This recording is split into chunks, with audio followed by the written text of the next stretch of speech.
So, right, we have the announcement. That was exciting. The storm has calmed down, I guess. I've thought about it. I've looked at all of this.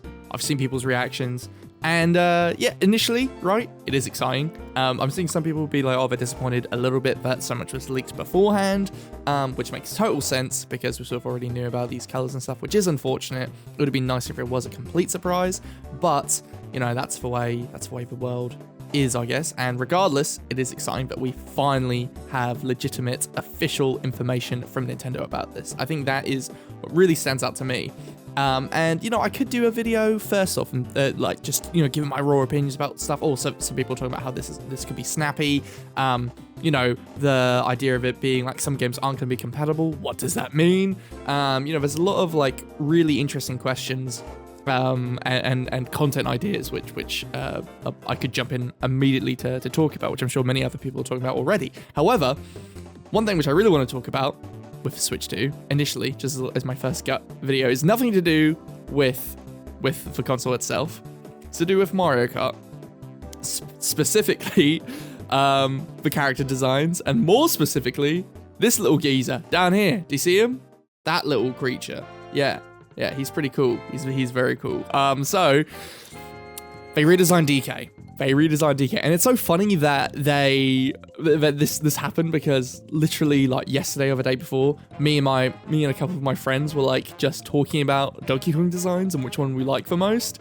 And then they go ahead and do this. I already sort of had an idea that I was like, okay, they're probably going to redesign Donkey Kong because of a movie, because of the way they're going with like Wonder and stuff. And so it's really exciting to see the next like full Mario Kart have so much personality. Like it's really, really cool. And it's not just DK, right? Peach has a design change slightly. I mean, you can see that she's just wearing like the dress instead of wearing the biker suit, which is sort of unfortunate because that design was really cool as well, even referenced in the movies. But when you look at Luigi and you look at like Mario and Bowser, they just look so much like how they do in like the N64 era, especially Luigi. Luigi looks so like fucking like chubby and cute, like how he did back then. Same for Mario. Again, they look like those old classic renders, sort of taken into like a modern design. Also, I love the way the booster pad looks. That looks like really cool in its colors. But again, what we're talking about today specifically is this Donkey Kong design, because a lot of people are like, ooh, I don't know if I like this. It strands too far away from the original. But when I look at them side by side, when I look at the old Donkey Kong design, it's nothing but disappointing. Like, I really sort of have grown to dislike that design. And maybe it's a case of like ebbs and flows where I'll really like the design again in the future. It might just be because we've been looking at him like that for so long.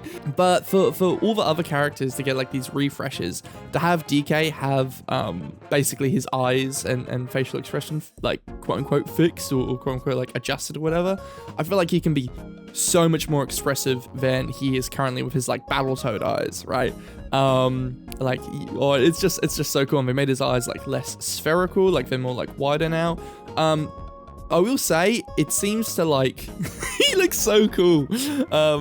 I feel like this direction definitely makes Donkey Kong as a character feel more like a Mario character versus his own thing.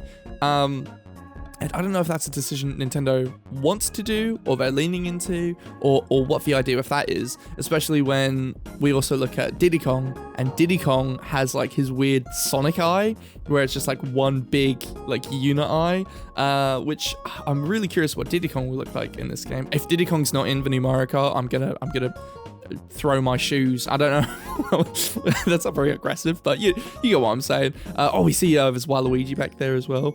All the cards look so cool. But yeah, some people seem to be getting a little bit upset about this Donkey Kong design, or feeling a bit, and it makes perfect sense. I don't think anyone is necessarily like, this looks disgusting, I hate him. I think even if you feel that way, like, sure, your opinion is valid, but I will say that is just a natural gut reaction to seeing something that has such a big contrast.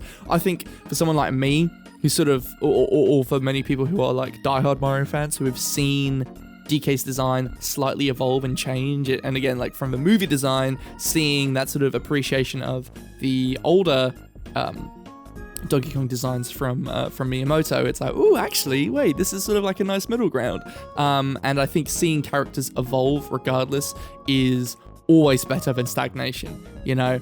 I think like it's something which is a real trouble, at least with like Sonic characters for me, where like modern Sonic has pretty much been the same for like over like 15 years, almost 20 years at this point, and it's just like, I'm so sick of it. You know, I think Nintendo are doing the absolute smart thing. And I think it's similar to, you know, like the more stylization in cinema and animated films where, you know, in sort of 2014 to 2017 or to 2018, Nintendo really went for like this realistic look with Mario, right? Do you remember when Odyssey came out and it's like you could see the hair follicles on his mustache, you could see every little detail, and it felt a little bit uncanny for some people. It still looked good, but it was very much so like take the corporate look take corporate Mario and make him as detailed as possible. And I think them going for this more like cartoony Mario is like, I'm really exaggerating him, is such a fun direction, because and a fun contrast to the consoles, because as the consoles are getting more and more sort of standalone's not the right word, what is it, just more basic, more standard, or standardized, there we go, I think it's standardized, where it's like, okay, this is just a Switch 2, straightforward, it's the same sort of stuff, and some could argue it's a bit less exciting. Like I'm sure I would say like, oh, it does feel like for Wii, you know, bring back the Fruitiger era, like some Wii U and Wii and stuff, like, you know, things are getting a bit more corporate in regards to and a bit more Apple in the way the console is designed. However, if that means that energy, which was going to go into like the excitement of the consoles, means that the games get that sort of exaggeration and that expression, I think that's a decent trade-off. I'm not totally upset with that. Obviously, it is nice to have some personality with the console itself. But like even with Nintendo, they've always thought of the games coming first. They've always thought, put the games first. And I think there was even like some interview with Miyamoto about the museum where they thought it was the most un-Nintendo thing for them to do, because they've never really looked at their past in regards to the consoles, which they've done. All they've been is platforms for people to play the games, which is the main goal. It's for play. You know, I kind of think that's a fun way of looking at it. I think if you're sad about the way the consoles have been getting, where it's like standardized, more simple, more basic, reminding yourself that like, hey, maybe if it wasn't so basic, we wouldn't have all this like fun charm coming from the main games and stuff. And you know, it's a shame you can't have your cake and eat it too, where we can have both the console super exaggerated and funky and weird, and then the games super funky and weird. But it makes perfect sense to have the games go extra exaggerated and super fun, super charming and silly, and then have a console which feels professional and feels very easy to understand for people. I think that's a really interesting way of going. I think as long as you do fun things with the menus, I'm fine for it. Okay, I don't have any complaints. I will say, I am a little bit disappointed with the Switch 2 logo, but don't worry, because I got a little main channel video all about that coming out very, very soon. But yeah, those are my thoughts on the new Donkey Kong design, and I guess a little bit about like Mario's identity in these games and stuff.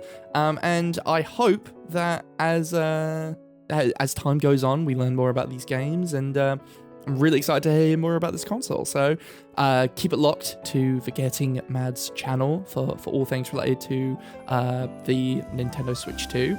And if you like this, give it a like I just did for this video, right? And yeah, stay tuned for more. See you later.